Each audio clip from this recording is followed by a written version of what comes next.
Yo, what's going on, guys? It's Scott here, and today we're going to talk about what Kyle Kuzma's future role might be. No matter what the Lakers decide to do this summer, Kyle Kuzma will be part of their future. He has proven himself to be a good scorer in either the starting lineup or coming off the bench. He has been utilized in many ways this season, and recently he has been starting at small forward while Brandon Ingram has been out injured. But other times he would start at power forward or even come off the bench at power forward. With his versatility and ability to score in different ways, he can be useful in practically any lineup the Lakers decide to run. With that being said, how will Kyle Kuzma be utilized in the future? Well, that depends solely on what the Lakers do this offseason, because as it stands with the current roster, it doesn't seem like he would be a starter because Julius Randle has been playing great. He has instant offense capabilities, and he has proven that numerous times this season coming off the bench. He may not be your traditional off-the-bench scorer like Jamal Crawford or Jordan Clarkson, but he could be a player coming off the bench that plays 32 minutes a game, which is pretty much starters minutes. If Julius Randle is starting over him next season and the Lakers retain Brook Lopez or find another center,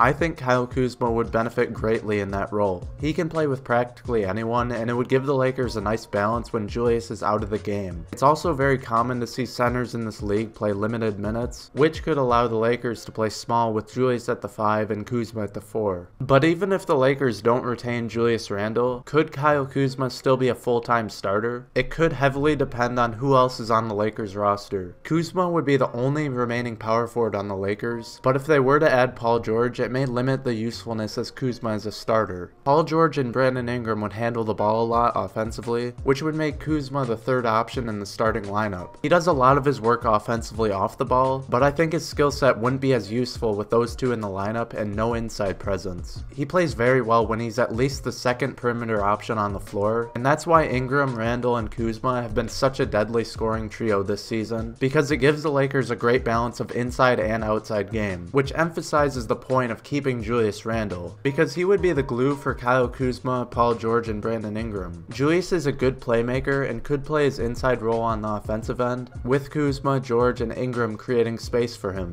But without Randle, Kuzma's lack of strength inside wouldn't make him as effective playing with George and Ingram. I think in any situation, the best way for the Lakers to utilize Kuzma in the future would be having him come off the bench and play close to starters minutes. He would provide scoring whenever Ingram or Randle are out of the game, and it would be the best way to balance out the perimeter scoring load if Paul George was on the team as well. While Kuzma may see himself as more than just a bench player, I think he would benefit more by playing that role full time. He would still get his numbers because he would get 32 minutes a game, and he would be playing against the opposing team's bench a majority of the time. He would also play a valuable role at the end of games when the Lakers play small. Coming off the bench wouldn't limit his impact at all, and if the Lakers were to become a dynasty, he would still receive plenty of recognition for his role. Manu Ginobili came off the bench for the Spurs throughout his career, and he was still considered part of the Spurs' Big Three. Or James Harden was the sixth man for the Thunder when they made their finals run, and he was still mentioned with Westbrook and Durant. But the Lakers are built to play without egos. Lonzo Ball doesn't care what his stats are. He just wants to win, and that should be the mentality of everyone on the roster. Randle at first was upset with his role at the beginning of the season, but then he found a way to become a better player, and he's now a full-time starter. The Lakers shouldn't have to worry about players and their egos. They should always be focused on winning, and if Kuzma is able to accept being the sixth man, it would make the Lakers that much better. That's all I have for this video, guys. I hope you did enjoy. Make sure you subscribe if you want to see more Lakers content, and leave a like if you enjoyed, and thanks for watching.